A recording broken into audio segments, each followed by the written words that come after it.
All right, here is part two of our origins of theater. Still talking about Greek theater. We're going to talk a little bit about plays and playwrights.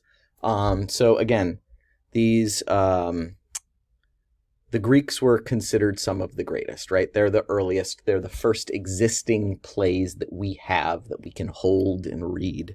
We only have 33 plays, 33 tragedies, and 11 comedies that survived ancient Greece. But we have copies of them, and people have studied them and translated them, and there's multiple versions of them. So they are some of the earliest, but they are also considered to be some of the greatest. These festivals had large numbers of plays and playwrights, and have some records, but only the partial works of three tragedians have survived. So of all the plays and playwrights that were written throughout ancient Greece, we only have the work of these three tragedians and one comedian. So Aeschylus, Sophocles, Euripides, and Aristophanes. Those are the four Greek playwrights whose work still exists and is still performed today. You're going to read Sophocles' Oedipus Rex or Oedipus the King later this week. The tragedies performed for the competitions were done as trilogies, right? A group of three tragedies with recurring themes and characters based on common events or historical events, right? A very known one is the Oresteia, which is known as the fall of the house of Atreus. Agamemnon is the king of the house of Atreus, and it's about his demise followed by the demise of his daughter Electra and then his son Orestes. And so we see kind of the through line by reading each of these plays. You see how they kind of connect and they continue the story. So they each stand alone as a story on their own, but together they form a full, complete story of the House of Atreus. So let's move to ancient Rome. So within ancient Rome, Rome came after Greece in kind of their height and their knowledge and their growth. Their sources were Greek theater, but they also had indigenous theater related to northern Italy that was happening at the same time, or northern Rome that was happening at the same time as Greek theater was developing. The Etruscans, which lived up in this northern area of Rome, used to have these improvised songs and dances at fairs and at markets and throughout the town. Rome was much more secular in terms of the development of its drama, whereas the Greeks started with ritual and honoring the gods. The Romans started with entertainment and story and comedy. The Atlan farce was a coarse comedy performed outside at fairs. And the Atlan farce developed with the use of stock characters, which gives way to clown today. Characters who are recognizable and whose antics are predictable. That's a stock character. Moccus the clown, Bucco the stupid fat clown, Pappus the foolish stubborn old man, Decennius the hunchback wily slave. Right. So there were three very specific groups of characters, right? So you had masters, servants, and lovers, right? And they were all based in these stock characters and these stock scenarios. And we still see stock characters working in drama today. The idea of the dork or the jock or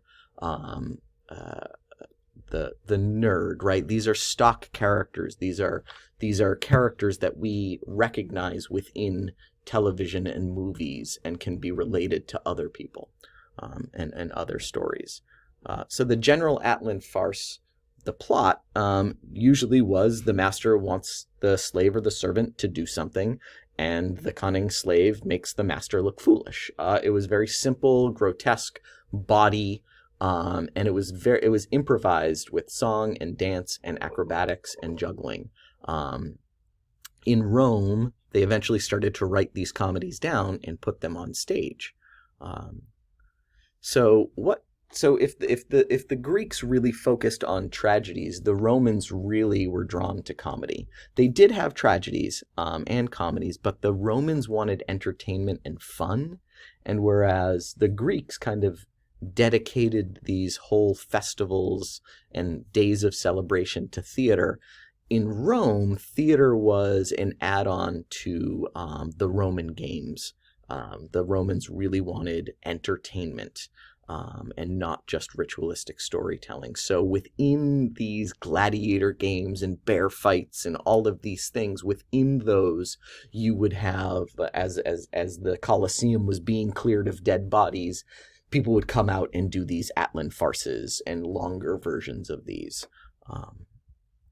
Some of the major games were the Megalesian games, the Floral games, the Roman games, and the Plebeian games. The plays were not done as competitions, right? It was spectacle at the games. In between gladiator fights, chariot races, animal baiting, this is when theater would happen for the Greeks. Comedies and tragedies tended to copy the Greeks, but they modified things and they modified themes and characters. Most of the Roman tragedies usually focused on the Trojan War because that was such a significant moment in Rome's history.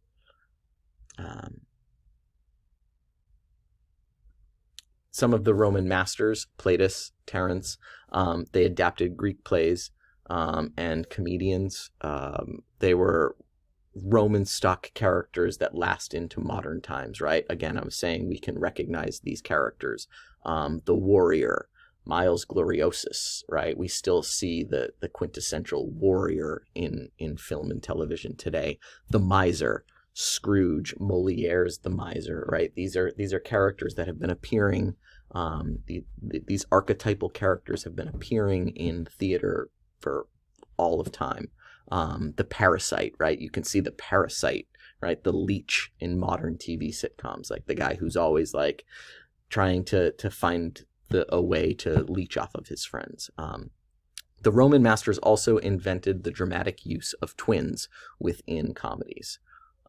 The Romans used music much more than the Greeks. The Greeks' choruses were sung, right? And so everything was lyrical, but there was very little musical accompaniment, whereas the Romans had lots of things that supported the style of theater.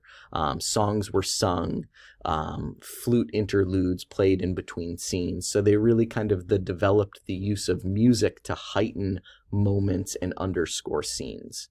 And we still see that being used today. So some developments in the Roman stage. Originally, they were wooden and easily movable.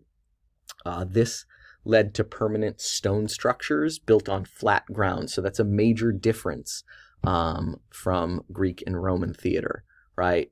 They elevated the stage and they eliminated the orchestra because there was little to no chorus. They worked from these stories but didn't copy the Greeks exactly. So if we look at some of the Roman theaters, right, you can see this Roman theater is still in existence today and still standing. But their skene was 3 times taller than the scene house of ancient Greece. And if we look over here, we can see again the orchestra has gotten so much smaller, and the proskenion has gotten larger. Right. And then the major difference is that this was built up with the invention of the arch. The development of the arch in Rome was one of the, such a great architectural advancement that allowed the Romans to build up the way that they did. And so man-made seating as opposed to natural seating, buildings as opposed to outdoor amphitheaters carved into the side of the wall, a smaller orchestra, and a larger skene are the major differences of Greek and Roman theater structures. The proskene, or the Roman proskenion, as I said, became much shallower. and the playwrights used it to stage plays on streets, with temples and houses, and they had levels, and people could be up here and down there, and so they really started to develop the use of more actors on stage and less choral odes, and more interaction and dialogue than the Greeks were using. Ultimately, though, we still study Roman plays. Their theater technology still lies in the shadow of the Greeks. The Greeks are still considered the fathers of drama. The Romans built on it, but they didn't hold it in as high esteem as the Greeks did. All right, that's everything on the origins of theater from Egypt, early Egypt, through ancient Greece and Rome. See you all in class.